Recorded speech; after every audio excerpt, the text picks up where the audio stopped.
प्यार कोई वो से अफसोस बा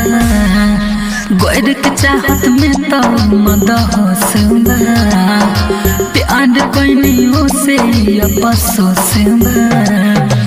आग लगा के योगिये में छोड़ देली हो जिंदगी में हमारा जहर कर देली हो चली कैसे काटा रहिया बोआता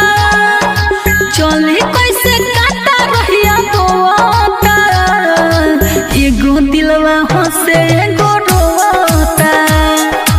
ऐसन रोग वाला अखिया न सोता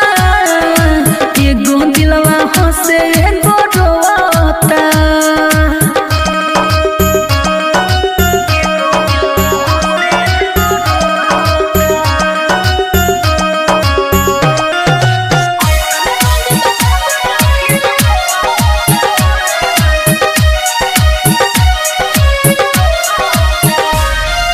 छोड़ के हमके उनके नहीं गम बा राइटर किसानी अखिया नोम बा छोड़ के हमके उनके नहीं गम बा राइटर किसानी अखिया नोम बा जीतू जितेंद्र जखम के शिकार हो